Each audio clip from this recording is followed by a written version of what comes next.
Welcome friends. तो आज हम पढ़ने जा रहे हैं क्लास 10th का पोएम ट्रीज। इसको लिखा है एड्रिन रिच ने। ठीक है, तो ये पोएम जो है उम्मीद करते हैं आपने सबने पढ़ लिया होगा। तो पोएम जो है द ट्रीज, ठीक है, इसके राइटर हैं एड्रिन रिच। इसके अंदर जो राइटर हैं वो अपने घर में उगा हुआ एक जो पौधा है उसकी बात कर रही हैं कि उनके घर में जो पौधा है तो एड्रिन रिच जो है वो बताते हैं उनके घर में एक पौधा है और वो कैसे बाहर जाने को तड़प रहा है। ठीक है, वह चित्रित करती है कि वह जहाँ जाना चाहता है अभी वहाँ पे कोई जंगल नहीं है, वहाँ एकदम सुनसान पड़ा हुआ है, कोई पेड़ नहीं है, कोई जड़ नहीं है, कोई पत्ते नहीं है, कोई टहनियाँ नहीं है, कोई पशु नहीं है, पक्षी नहीं है, कीड़े तक को छुपने की जगह नहीं है। लेकिन जो पेड़ होता है उसका जड़, तना, पत्ती, टहनियाँ सभी के सभी पूरा कोशिश कर रहे हैं घर से बाहर जाने की, परंतु कभी भी जो है ना उस पेड़ की विदाई को बर्दाश्त नहीं कर पा रही है। उसको पेड़ से लगाव है। दूसरी ओर प्रकृति उनके स्वागत की प्रतीक्षा कर रही है। बाहर का जो जंगल है उसे स्वागत कर रहे हैं, चंद्रमा स्वागत कर रहा है कि भाई तुम घर से बाहर आओ। इस प्रकार यहाँ पर स्वतंत्रता का वातावरण व्याप्त है। यह सभी के साथ स्वाभाविक है कि वे स्वतंत्र रहें और अपने ही प्राकृतिक पर्यावरण में रहें। इसके अंदर यानी मैसेज दिया गया है कि जैसे पौधा है वो पर्यावरण में खुले और स्वतंत्र रूप से रहने के लिए बना है, तो उसको घर के आंगन में या घर में रखना ठीक नहीं है, उसे खुले मैदान में ही रखना ज़्यादा अच्छा होगा।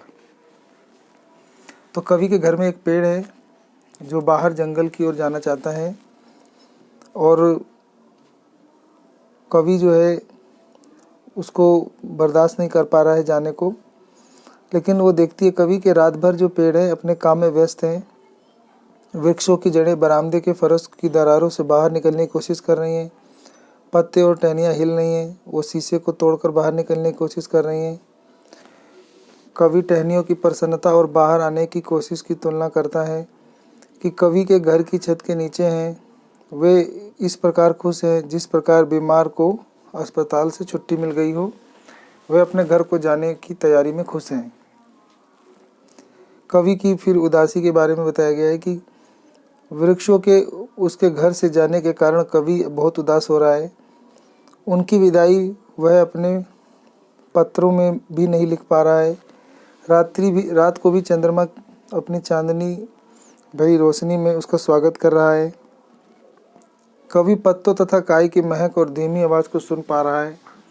वह इस प्रकार कानाफूसी से दुखी है, यानी पौधे के घर से बाहर जाने से दुखी है। रात को वृक्ष आगे जंगल के आने के लिए प्रयासरत हैं, यानी जंगल में जाने के लिए प्रयासरत हैं। उन्हें शीशे से टकराना पड़ता है, वह टूट रहे हैं। और रात्रि में हवा अपने कार्यों में लगी हुई है और उनका स्वागत करने के लिए दौड़ती है। चंद्रमा के भी टुकड़े हो गए हैं और इसकी चमक सबसे ऊंचे बलूत के पेड़ में ताज की तरह चमक रहे हैं और उसका स्वागत कर रहे हैं। तो इतनी सारी चीज़ें हैं इस पोएम में। This poem is about the tree. ये पोएम पेड़ों के बारे में है, वृक्षों के बारे में है। That are growing in the confined space, जिसे ना किसी कन्फाइंड स्पेस में रखा गया है, जैसे आंगन में रखा गया है। And maybe greenhouse, हो सकता है ग्रीन हाउस में रखा गया हो। The trees break out of the confinement, तो जो पेड़ है ना वो तोड़ देना चाहते हैं इन कन्फाइनमेंट, यानी पाबंदियों को जो उनको ऊपर लगाई गई हैं उनको तोड़ देना चाहते हैं।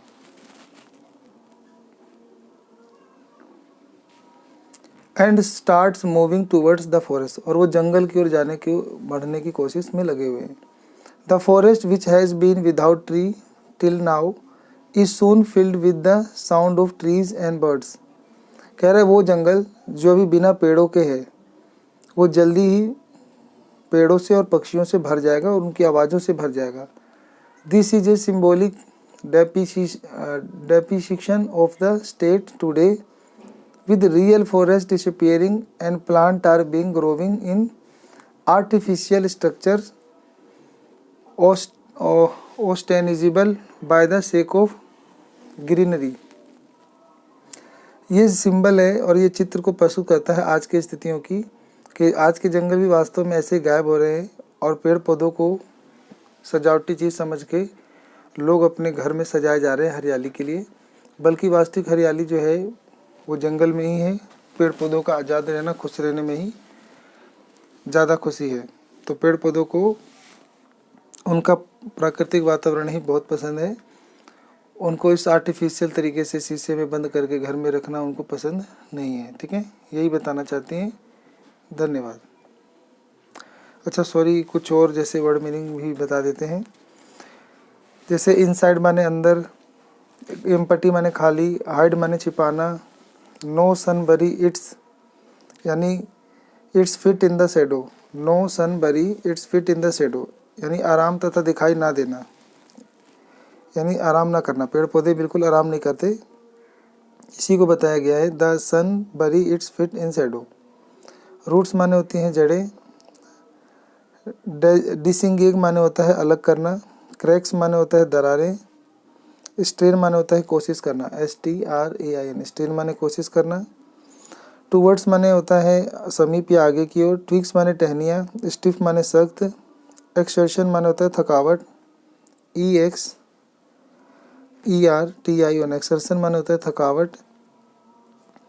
बाउ BOUGH बाउच माने होता है टहनियाँ, क्रैम्प्ड माने होता है सिकुड़ी हुई, सफलिंग माने होता है बार बार हिलना एक अवस्था से दूसरी अवस्था में, सफलिंग यानी बार बार हिलते रहना एक अवस्था से दूसरी अवस्था में।